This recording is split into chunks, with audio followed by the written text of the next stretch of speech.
Hello everyone, আসসালামু আলাইকুম। আশা করছি কাছে দূরে দেশে বিদেশে যে যেখানেই আছো সবাই খুব ভালো আছো, সুস্থ আছো। আল্লাহর রহমতে আমিও তোমাদের দোয়ায় অনেক ভালো আছি। বরাবরের মতো সামিরাস লাইফস্টাইল ব্লগ থেকে সবাইকে অনেক অনেক শুভেচ্ছা ও ভালোবাসা জানিয়ে আমি সামিরা আজকের ভিডিওটি ঢাকা থেকে উপস্থাপন করছি। বন্ধুরা, আশা করছি স্কিপ না করে পুরো ভিডিওটি দেখবে, তোমাদের খুব ভালো লাগবে। আর আজ হচ্ছে শুক্রবার আর এখন হচ্ছে সকাল 10টা। তো বন্ধুরা চলো শুরু করা যাক, দেখতে থাকো আমি সকাল থেকে কি কি কাজকর্ম করছি।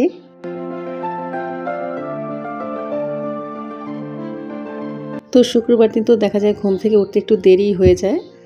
এরপরে ফজরের নামাজ পড়ে আবার ঘুমিয়েছিলাম। এরপরে এই যে এখন উঠে টুকিটাকি কাজকর্ম সেরে নিয়ে নাস্তা খাচ্ছি। আর নাস্তা কিন্তু আজকে 2 ধরনের পরোটা, একটা হচ্ছে তন্দুরি রুটি আর একটা হচ্ছে হাতে বানানো পরোটা। ওই যে গতকাল দেখেছো না, আমার বোনরা এসেছিলো তখন আর কি পরোটা বানানো হয়েছিল, সেখান থেকে আমি পরোটা রেখে দিয়েছিলাম। তো একটা ভেজে নিলাম আর একটুখানি ঘি স্প্রেড করে দিলাম। পরোটাটা খেতে যে কি ভীষণ মজা হয়েছিল যা বলার মতো না। তো আমি খাওয়া দাওয়া শেষ করেছি, এরপরে যে তাসনিমকেও খাইয়ে দিয়েছি। আর নাফি তো চলে গেছে ওর বড় খালামণির বাসায়। এটা নিয়ে তাসনিমের অনেক আর কি অভিযোগ ছিল, আপু কেন যাবে, আমি কেন যাব না, ওকে আর কি যেতে দিই নাই। এমনি বলছিলাম যে বিকেলবেলা আজকে তোমাকে ঘুরে নিয়ে আসবো। আর এই যে ওর বাবাকে দিয়ে ও কী কী যেন খেলনা এনেছে, দেখি এগুলো দিয়ে সে একা একাই খেলা করছে। বিভিন্ন ধরনের ক্লে, এরপরে কালার পেন্সিল, আরও কী কী যেন এনেছে। আর দেখো একদম খাটের উপরে বসছে, তা আবার পানি নিয়ে বসছে। এটা নিয়ে আমি ওর সাথে আর কি একটু চেঁচামেচি করছিলাম। তো বললাম যে রং নিয়ে সাদা চাদরের মধ্যে আবার পানি নিয়ে নিয়ে তুমি কেন খাটের উপরে বসছো? তো বলে এগুলো রং না, তো এগুলো হচ্ছে ক্লে। তো ও খেলছে আর আমি আমার আপু ভাইদের কাছ থেকে সবসময় যে রিকোয়েস্টটা করি সেটা একবার করে দিচ্ছি। আমার প্রিয় বন্ধুরা, তোমরা যারা অলরেডি আমার চ্যানেলে ঢুকে গেছো, আমার ভিডিওটি দেখছো, তো আমি বলবো তোমাদেরকে ভিডিও দেখার শুরুতেই প্লিজ একটি লাইক দিয়ে ভিডিওটি দেখা কন্টিনিউ করো।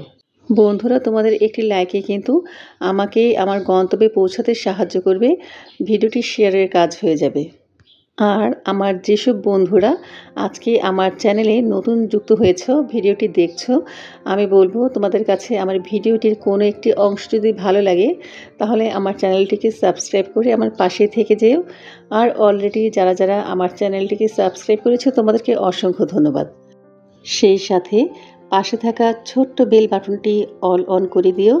এতে করে আমি যখন কোনো নতুন ভিডিও আপলোড করব সবার আগে সাথে সাথে নোটিফিকেশন তোমাদের কাছে পৌঁছে যাবে। চাইলে তোমরা তোমাদের সুযোগ মতন পরবর্তীতে দেখে নিতে পারবে। তো আমি কিন্তু দুপুরে রান্না বাড়া শুরু করে দিয়েছি, কারণ দেখা যায় জুম্মার নামাজ পড়ে সবাই আবার খেতে চলে আসে, তাসনিমের বাবা চলে আসবে। নাফিকেও বলেছি আসার জন্য, ও যেন এখানে এসে খায়।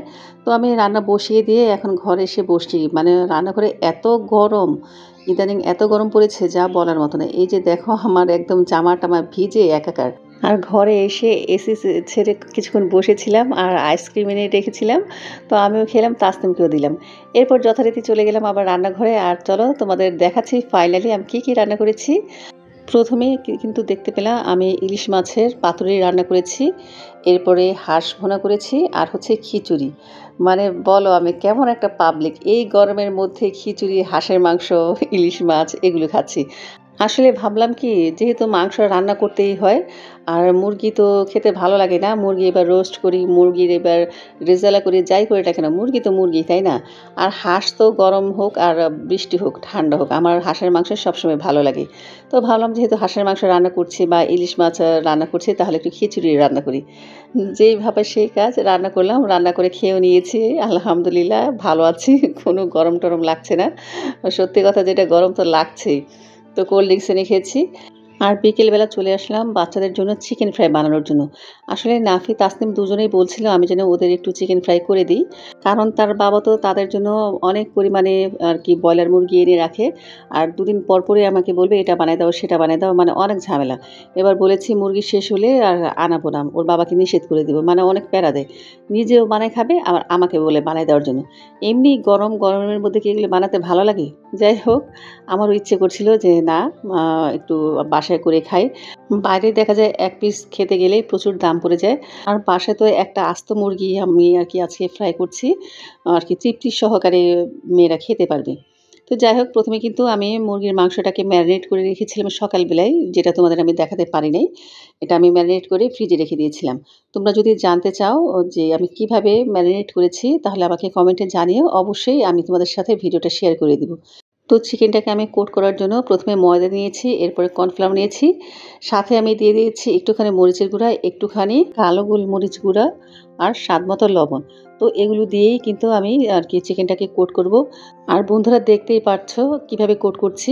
আমি প্রথমে কিন্তু একবার কোট করে নিই, এরপরে আরেকবার পানির মধ্যে চুবিয়ে দেন আরেকবার কোট করছি। এতে করে চিকেনটা খুব ক্রিস্পি হবে আর অনেক আর কি মুচমুচে হবে। তো এভাবে আমি প্রতিটি চিকেনের পিস কোট করে নিব, মানে ময়দার গুঁড়ায় মাখিয়ে নিব।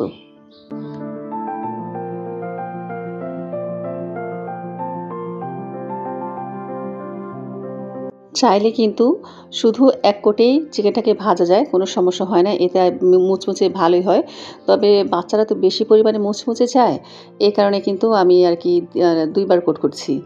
তো আরেকটা কথা বলছি, যারা নতুন আর কি চিকেন ফ্রাই বানাচ্ছ, এখন তো চিকেন ফ্রাই সবাই বানাতে পারে, তবে যারা নতুন বানাতে চাচ্ছ তাদের উদ্দেশ্যে বলছি, চিকেনটাকে আর কি স্কিন সহ রাখার চেষ্টা করবা।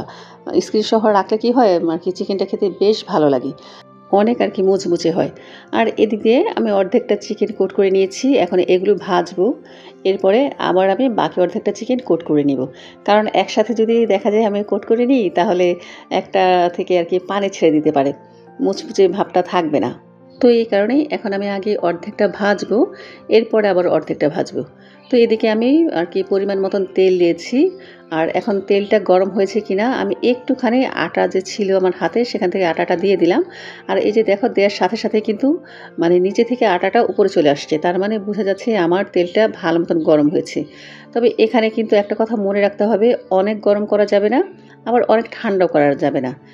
মিডিয়াম হাই হিটে চিকেনটাকে ভাজতে হবে। আর তেলের পরিমাণটা কিন্তু বেশি লাগবে, এখানে কৃপণতা করলে আর কি চিকেন ফ্রাইটা ভালো হবে না।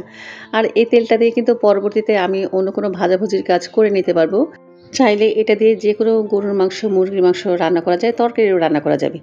তবে আমি আর কি পছন্দ করি না। আমার কথা কি, যে আমি যেটা দিয়ে ভাজতেছি সেটা দিয়ে আমি ভাজাভুজির কাজই করব। এমনি তো দেখা যায় সচরাচর বাসায় রান্না করা তো পরে, মানে ভাজাভুজির কাজ তো হয়ই। কখনো চিকেন ফ্রাই হচ্ছে, কখনো ফিশ ফ্রাই হচ্ছে, বা কখনো নুডলস রান্না হচ্ছে, এগুলির মধ্যে সুন্দর মতো দেওয়া যায়। তো দেখো, আমি কিন্তু চিকেনটাকে খুব সুন্দর মতন একদম লাল লাল করে ভেজেছি। আমি একটু কড়া করে ভাজলাম, তবে আর একটু শ্যাডো ফ্রাই করা যেত, দেখতে ভালো লাগতো। এখন তো দেখা যাচ্ছে একটু কালচে কালচে হয়ে গেছে, কিন্তু কোনো সমস্যা নেই, খেতে ভীষণ মজা হয়েছে। আর আমার মেয়েরা আসলে একটু বেশি পরিমাণে ক্রিস্পি খেতে পছন্দ করে, তো মূলত এই কারণে আমি আর কি ওদের পছন্দ মতো ভেজে নিয়েছি। তো এক ব্যাচ ভাজা হয়ে গেছে, আমি আরেক ব্যাচ চুলায় দিয়ে আসছি। আর এদিক দিয়ে তো মেয়েরা মানে অস্থির হয়ে গেছে কখন ওদের খেতে দিব, তো ভাবলাম ওদের আগে খেতে দিয়ে নিই। আর এখানেই আমি একটা চাটনি বানিয়ে নিলাম, আমার ঘরে ছিল পুদিনা পাতার চাটনি, সেটার সাথে আমি একটুখানি গ্রিন চিলি সস দিয়ে দিলাম। তো এটা দিয়ে একটা চাটনি হয়ে গেল। আর আরেকটা থাই সস দিয়ে দিব, আজকে টমেটো সসটা নেই।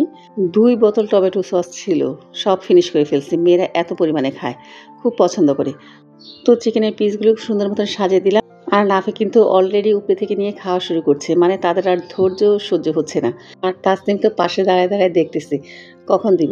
তো সব সস দিয়ে একসাথে সাজিয়ে গুছিয়ে ওদের খেতে দিলাম।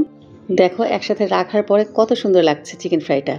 আসলে যে কোনো সিম্পল একটা রান্নাও আমরা যদি একটু সাজিয়ে গুছিয়ে পরিবেশন করি, সেই খাবারটা কিন্তু খেতে আমাদের কাছে মনে হয় বেশি ভালো লাগে। কারণ কথায় আছে, আগে দর্শনধারী পরে গুণ বিচারী। তো এই যে দেখো, মেয়েরা কিন্তু খুব পছন্দ করেছে, ছোটো মেয়ে দেখাচ্ছে যে ওর কাছে খুব ভালো লেগেছে। আর আমি তোমাদের সাথে চিকেনটাকে একটুখানি আর কি ভেঙে দেখালাম কতটা জুসি হয়েছে। বাসায় বানানো জিনিসের তো এমনি স্বাদ থাকে আলাদা। তো আরেক ব্যাচ ভাজা শেষ হয়ে গেছে, এখন এগুলো আমি তুলে নিচ্ছি। আর আমার বর কিন্তু এখনও খায় নাই, তো বললো যে আগে মেয়েদের দাও, ওরা খাক, এরপর আমি পরে খাবো। তো বন্ধুরা, আজকে ভিডিওটি এ পর্যন্তই। ভিডিওটি কেমন লাগলো অবশ্যই কমেন্ট করে জানিও। ভালো লাগলে ভিডিওটিতে একটি লাইক দিও, চ্যানেলটিকে সাবস্ক্রাইব করে দিও। তো সবাই ভালো থেকো, সুস্থ থেকো। ইনশাল্লাহ আগামীকাল ঠিক সকাল 10টায় আরও একটি নতুন ভিডিও নিয়ে আসবো। সে অপেক্ষায় সবাইকে আল্লাহ হাফেজ, আসসালামু আলাইকুম।